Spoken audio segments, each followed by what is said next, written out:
Hey there, thanks for tuning into Duckbricks. I'm Chris, and today we have a pretty interesting new LEGO video relating to the LEGO Ambassador Network and LEGO stores.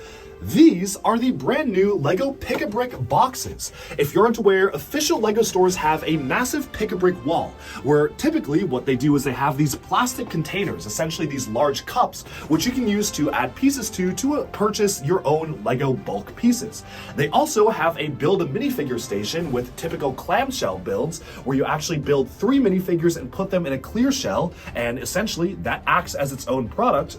But nowadays, LEGO is obviously transitioning to more eco-friendly packaging, and what they're doing is that they are completely phasing out the existing Pick-a-Brick cups, and instead introducing these cardboard packages for both Pick-a-Brick and Build a Minifigure. This small box right here is our brand new Build a Minifigure box. Essentially, this is supposed to hold 3 minifigures, although it definitely can hold a lot more than just 3 figures, and I'm super curious to do experiments on this. This right here is the small size of the Pick-a-Brick box. This is essentially supposed to replace cups like these, where essentially initially we used to have these cups, now we have these boxes, and right here, this is the large size box, which is replacing the large size cup. Now, what I want to do throughout the course of this video is to essentially just take bulk bricks and be able to test, okay, these are priced at the same prices as the cups. Which ones can hold more pieces? Which ones are easier to stack pieces in? I have a feeling that a lot of people are actually going to be really happy with these because they're square shaped, and obviously a lot of LEGO bricks are square, so it makes it a lot easier to gather bulk brick in these square boxes rather than the rounded ones, which are a little bit harder and less space efficient. So I'm super curious about comparing the volumes of quantity of stuff that you can actually put in these. And so, without further ado, let's jump into our analysis of these brand new LEGO Pick-a-Brick and Build a Minifigure packages. Okay, so here we have the brand new Pick-a-Brick boxes. Specifically, I will be focusing on the small box and the large box. The one for the minifigures is nice, and I do like the packaging, but it doesn't really make sense to compare it because there's really no difference between packaging the minifigures in triple clamshells versus just putting the pieces in these boxes. However, the one that's a little bit more interesting to analyze are these ones, because this is replacing this, and this is replacing this. Now, at first glance, it might seem that maybe some of the cups are actually larger, but I'm here to test whether or not that's actually truly the case, because there are seemingly a lot of pros and cons for making the switch over the boxes. First of all, a lot of LEGO pieces, especially the ones that people get from Pick-a-Brick, like masonry bricks and stuff like that, are, well, bricks. They are square and rectangular, and it is often a very hard challenge to fit many square pieces into these cups because they are rounded cups. And so, now that LEGO is actually making cardboard boxes that are rectangular, it may seem to make sense that maybe it's a little bit easier to actually maximize the amount of pieces you can get in the boxes versus the cups. Whenever I fill up a Pick-a-Brick cup, I always feel like maybe I could be getting more LEGO pieces for the money I'm spending, but I'm just not really going to take the time in a LEGO store to just sit there and basically just try to optimize the space, stack columns of Pick-a-Brick bricks, and just really try to make the space fully optimized. If I'm getting a ton of parts, I'm probably just going to dump them into the cups. Whereas with the boxes, you can much more easily actually optimize and stack based on the types of bricks you're getting. And so what I've done is not only have I brought alongside the existing Pick-a-Brick cups, but I've also brought alongside some of just random stuff that I've gotten from Pick-a-Brick over the years. A bag full of gemstones here. Yes, these are the LEGO gemstones, or the rubies, which I plan to use to essentially test how can we actually put the smallest LEGO pieces into these, really just as a pure volume test.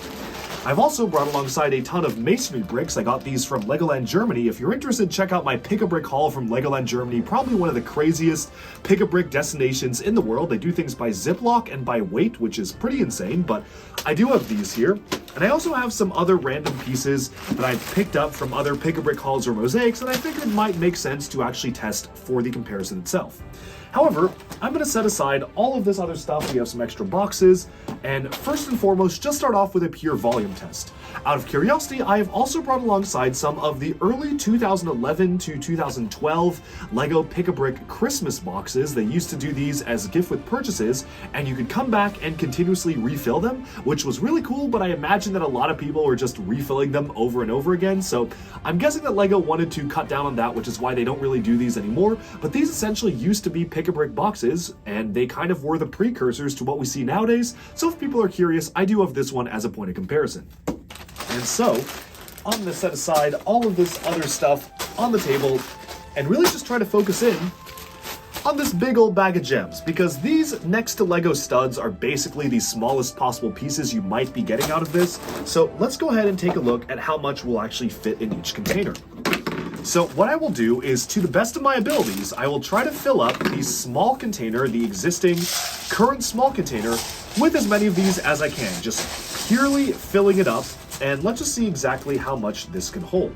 So this is pretty much to the brim, but again, there is a bit of an awkward shaped stud on the lid. It's allowing you to stack them, which is really nice, but it also means that if you're really trying to space optimize, you kind of have to figure out how to put pieces in the lid if you really want to optimize what you can get. And you know what? This is a test for optimization, so I am going to put as many gems as I can into the lid itself. Honestly, probably could fit more than this, but there's that much in the lid, and then you kind of have to be really quick when you close it up.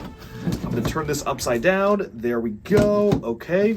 And this would be acceptable for most Lego stores. Like, it's not quite closing. There's actually a gem caught in the lip of the container, but it's close enough, right? Like, a Lego store employee would totally let you get this, and I honestly feel that I've maxed out my space in this. Like, that is a lot of gems in here, and I don't really know where I could fit anymore. So this is pretty full, but now the question is, will all of this fit in this box? Because as a pure volume test, this is really the best way of doing it, aside from, I don't know, pouring water in, but obviously you can't do that with cardboard boxes.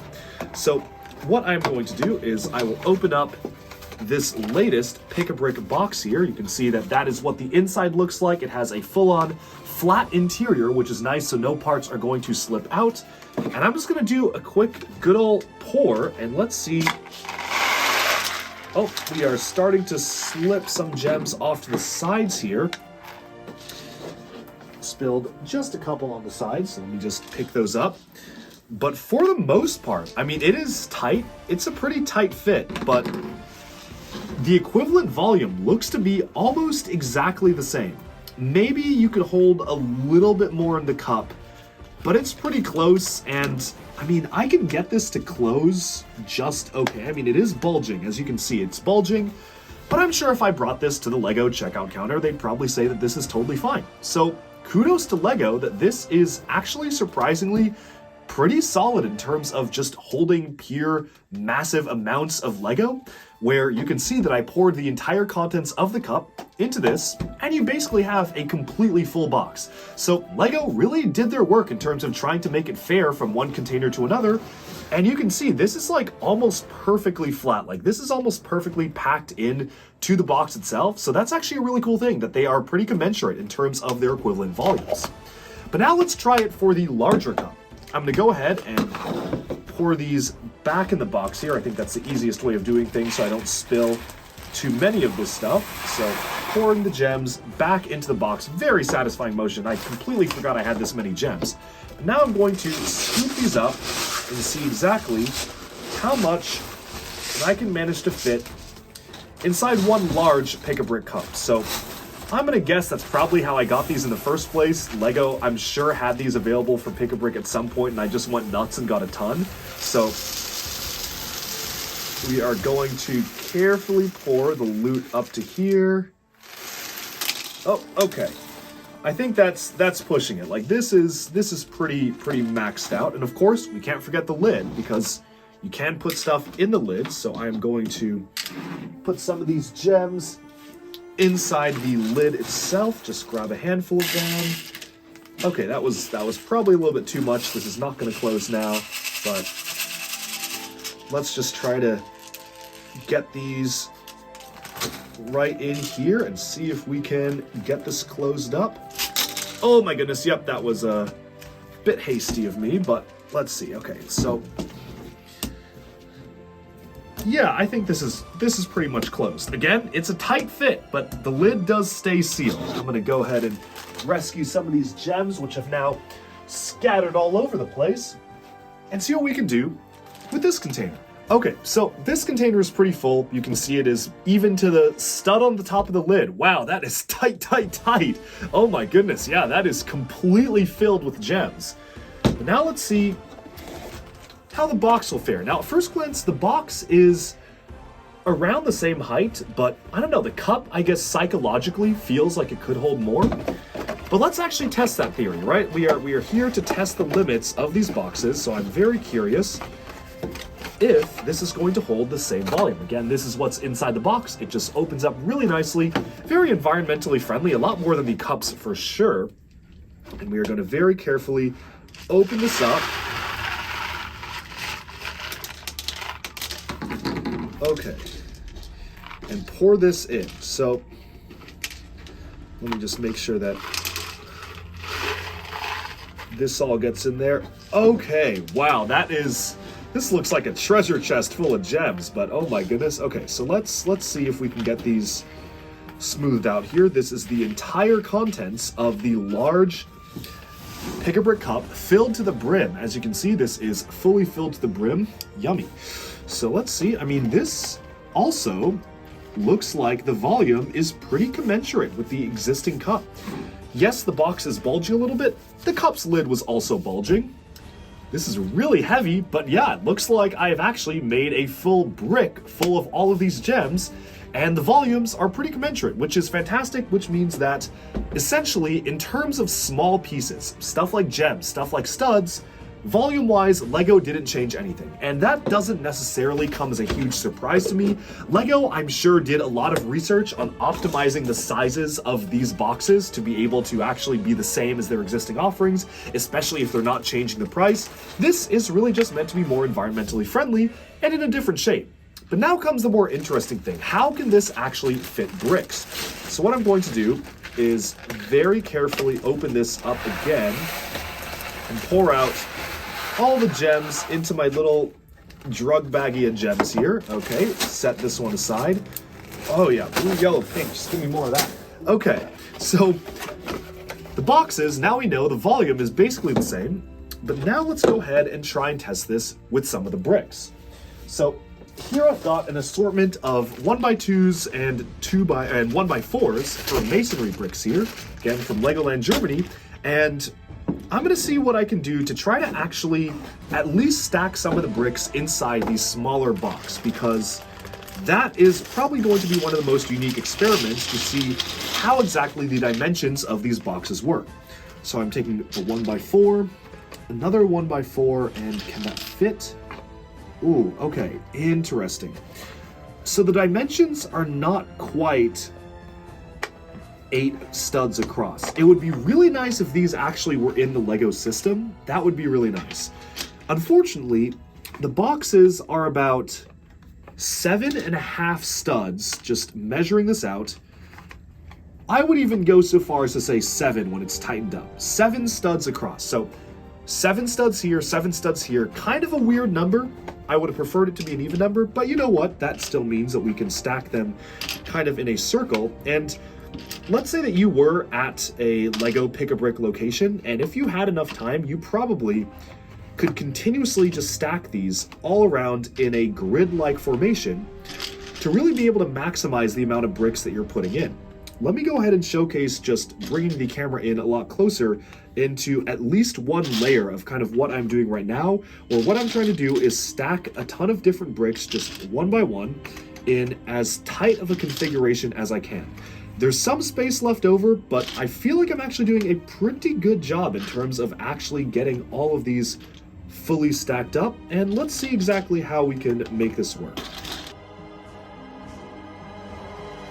Okay, so this right here is about as many 1x whatever bricks that I can fit in. There are 1x4s, 1x2s, even a 1x1, but this is basically one layer of the bricks that can fill this thing. Now we can very quickly just do the math in terms of trying to optimize this, where you can see it's basically a really optimized grid. Like, these are in there really nice and tightly. Obviously some spaces around the edges, there is some flex room, but for the most part this is pretty much what you can include in this. And what I'm going to do is I'm going to try to figure out the height. So if the bricks were connected to each other, if the studs were interlocked, that is 1, 2, 3, 4, 5, about 5 bricks high. 6 would be pushing it. I think 6 would close, but you would be bulging. Okay, let's say 6. Give it the benefit of the doubt. 6 bricks high, that many bricks across. So now we can just do the math. Let's see, how many studs is this? This is 4, 8, 9, 10, 11. That's 4, 8, 9, 10, 11. So 11 by 11, 121 studs on here, and 6 studs high. So that's 121 times 6, which is 726. So you can fit around 726 studs worth of stuff inside one of these boxes, which is actually really cool because that is a good amount of space. But then the question is, how does this compare to this? So what we are going to do is I'm just going to make a ton of stacks of these masonry bricks, and we are just going to test and see how much we can actually fit inside this box versus this cup. There are, of course, other ways that you can stack these as well. Now, as you can see as I'm stacking, you can actually lay some of them down horizontally. You can get creative with the dimensions of the box. Annoying thing is, it's not a perfect fit. Like, you can't have a 4 stud length thing. It's really only 7 studs across, as I mentioned. So if you're doing 1x4s, you're kind of out of luck in terms of space optimization. But for the most part, that's how that works. And so let's say for the rest of this box, I filled up a good volume. I'm just going to dump a lot of bricks in, like most people will be doing, and just see if the volume is about the same, given that there are some extra bricks that I've just kind of dumped in willy-nilly, because I don't think it's a good use of either of our times to sit here and try to just stack every single brick one by one. We would be here for hours. So I have this filled up with a decent amount of masonry bricks, and I've just made sure the box can like legally and fully close. Like, this is fully closed. There's some rattle. I probably could be more space optimized with stuff like this, but now let's see if this is going to fit inside the cup. Now, immediately we are actually running into some interesting things here, because given the fact that these are bricks, for the average consumer who's just going to be pouring bricks into this, this is what I've got, and this is not going to easily close. Now, here's the thing I can do. I can break all of these columns up, which were columns that I built up inside the thing itself, inside the box, but even with the columns broken up, it's actually looking that it's kind of worse to fill these up with bricks, because this doesn't close whatsoever when it was a very clean close in the box. Now, we can try that one more time. Pour these back in, and now I am going to take the bricks that fell down. This is not a very scientific way of testing things, I will fully admit. Like, there's definitely a way, and I'm sure people who have done it online, who have really optimized and tried to figure out the space. This is just kind of playing around. Okay, now that I've put them back in the box unsorted, they have also become harder for the box to close. So I think that really, the benefit of the box here is that if you take the time to actually interlock stuff together and make sure the bricks are clicking together, you can actually get a lot more bang for your buck with the boxes, because it's easier to fit interlocked bricks in the boxes than it is in the cups. Just as a trial though, let's pretend and let's say we're trying to fill this cup with the most space optimized technique we can and see if we can figure something out. I'm going to dump these bricks out, and I do have some columns already, so I think that the first thought would be to take certain columns of bricks and just kind of arrange them in a circle. But it may quickly become obvious that this is not really the most space optimized way that you can arrange things. They're rattling around. It is also cup shaped, which means it slopes down near the bottom versus coming outwards on the top. So overall, it's just a lot harder to space optimize this versus this. There's a stud on the bottom, and yes, it does retain the Lego look and feel, and I feel like these cups are very iconic in their own right, but I do have to say, the boxes are honestly growing on me a lot. They are simply a lot more useful than the cups in terms of just being able to quickly stack bricks, which are what most people are going to be getting in these, and just being able to fill them up very easily, which is something that really works for me very well. Now, out of curiosity, I was a little bit curious how the original, I guess, medium scale pick-a-brick cups would do compared to these. So what I am actually going to do is fill up this medium-sized pick-a-brick kind of container with pieces, and that just closes up like so. So this was just something you could carry out of the Lego store back in 2011, 2012, kind of an early version of the boxes. This is pretty much filled up. Now, I am curious that how much does this space compare to the large size box for the new pick-a-brick boxes? And the answer is that this could definitely fit more. Maybe not a lot more, but it could fit more in it. Now, will all these fit in the small box? Definitely not, but it is a cool comparison seeing how the cardboard boxes for LEGO Pick-a-Brick have changed over the years. Honestly, with that, I think we've summed up pretty much all the points that I really wanted to make by showcasing these. I kind of went into this expecting that the original cups would actually perform better than the new boxes. I thought the boxes were great for the environment, but they just seemed a lot smaller to me, and I've seen a lot of comments online with people feeling the same way, that these boxes do feel smaller than what we already are getting. But obviously, with the volume test, we saw that the volumes of these are pretty much exactly the same, and even for stacking bricks, they're even a little bit better, because once we stacked the bricks in here, we were able to hold more volume in the boxes than we used to be able to with the cups. So personally, I consider this an absolute win. The boxes are great for the environment. They also fulfill a purpose. They are square and rectangular shaped, which means they are better for filling up with bricks. And overall, can't really complain. Hopefully that people find these useful as well. And hopefully you found this video useful in terms of knowing what these brand new boxes are like. Thank you once again to LEGO for sending me these samples. Now, to my knowledge, LEGO is rolling these out across the world at different times. Your local LEGO store may not have them. In fact, at the time of this recording, my local LEGO store doesn't have these yet either. I've seen a lot of people overseas talk about seeing these in their LEGO stores, so I would imagine that maybe this might come to, say, Europe first, maybe some parts of Asia, and then the US might get it, and then Canada. Usually that's how that happens with rollouts like this. Personally, I'm curious, but I'm sure maybe by 2024, probably every single LEGO store will be using stuff like this, because I believe what they said was a fall 2023 rollout. So very curious to see what people's reactions will be to these new boxes. These are, I guess, the new norm when it comes to Pick-a-Brick, and hopefully you found this video helpful in terms of knowing the exact difference from this to this. Alright, and with that, we have summed up our look at these brand new LEGO Pick-a-Brick and Build-A-Minifigure boxes. Let me know down in the comments below if you have a local LEGO store near you, and if you're used to getting Pick-a-Brick cups and minifigure kind of 3-packs. What do you think of this brand new initiative to completely change and revamp the packaging? I believe these should be rolling out in LEGO stores near the end of this year, if not already. I know there are some reports of some LEGO stores already getting these in stores, so really cool how LEGO was able to send these to folks like me to actually review and be able to test exactly how they function. But overall, hope you enjoyed the video, and hopefully this was helpful to you in determining which is better. Thanks so much for tuning into Duckbricks. Be sure to like and subscribe for even more LEGO news, reviews, discussion, and analyses coming your way very soon, and bye for now.